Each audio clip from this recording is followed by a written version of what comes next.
Hi అండి, welcome back to Manasa foods.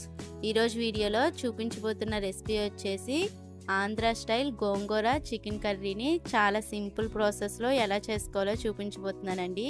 ఈ గోంగూర కర్రీని వేడి వేడి అన్నంలో కలుపుకొని తింటే చాలా అంటే చాలా రుచిగా ఉంటుంది.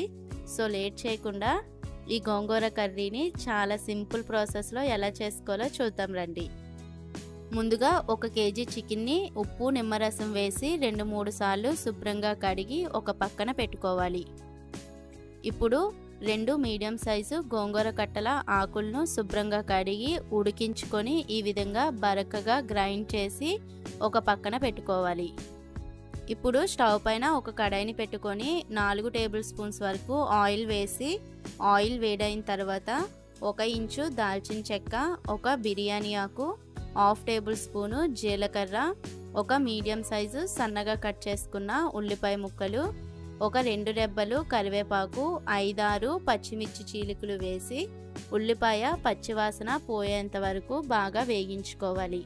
ఉల్లిపాయ పచ్చివాసన పోయి లైట్ గోల్డెన్ కలర్లోకి వేగిన తర్వాత మనం ముందుగా శుభ్రం చేసి పెట్టుకున్న చికెన్ని యాడ్ చేసుకోవాలి.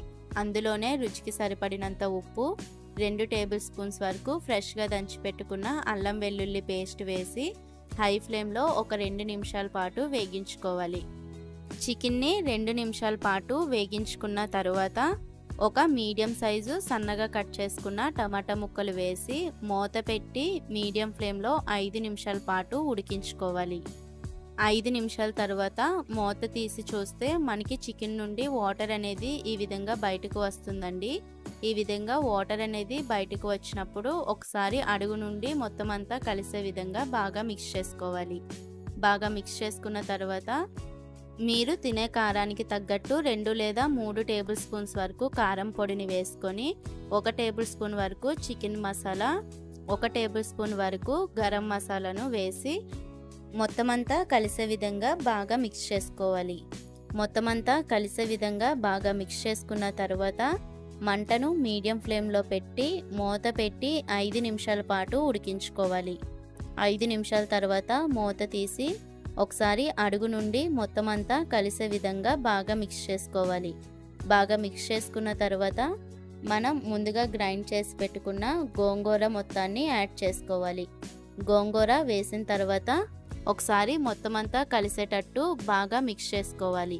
బాగా మిక్స్ చేసుకున్న తర్వాత మంటను మీడియం ఫ్లేమ్లో మాత్రమే పెట్టుకొని మూత పెట్టి మధ్య మధ్యలో కలుపుతూ ఆయిల్ సపరేట్ అయ్యే వరకు ఉడికించుకోవాలి. ఈ విధంగా ఆయిల్ సపరేట్ అయినప్పుడు మూత తీసి ఒకసారి మొత్తం అంతా కలిసే విధంగా బాగా మిక్స్ చేసుకోవాలి. బాగా మిక్స్ చేసుకున్న తర్వాత మీ గ్రేవీ కన్సిస్టెన్సీకి తగ్గట్టు తగినంత వాటర్ని యాడ్ చేసుకొని ఒకసారి మొత్తం అంతా కలిసేటట్టు బాగా మిక్స్ చేసుకోవాలి. బాగా మిక్స్ చేసుకున్న తర్వాత 2 టేబుల్ స్పూన్స్ వరకు సన్నగా తరిగిన కొత్తిమీర వేసి మంటను మీడియం ఫ్లేమ్లో పెట్టుకొని మూత పెట్టి ఆయిల్ అనేది సపరేట్ అయ్యే వరకు ఉడికించుకోవాలి. ఈ విధంగా ఆయిల్ సపరేట్ అయినప్పుడు మూత తీసి ఒకసారి అడుగు నుండి మొత్తం అంతా కలిసేటట్టు బాగా మిక్స్ చేసుకొని ఒక సర్వింగ్ బౌల్లోకి తీసుకొని సర్వ్ చేసుకోవాలి. అంతేనండి, నేను చెప్పిన ఈ ప్రాసెస్లో ఒకసారి గోంగూర చికెన్ కర్రీని చేసి చూడండి. చాలా అంటే చాలా టేస్టీగా కుదురుతుంది. సో మా వీడియోస్ కనుక మీకు నచ్చినట్టయితే మా ఛానల్ని లైక్ చేసి షేర్ చేసి సబ్స్క్రైబ్ చేయండి. Thanks for watching.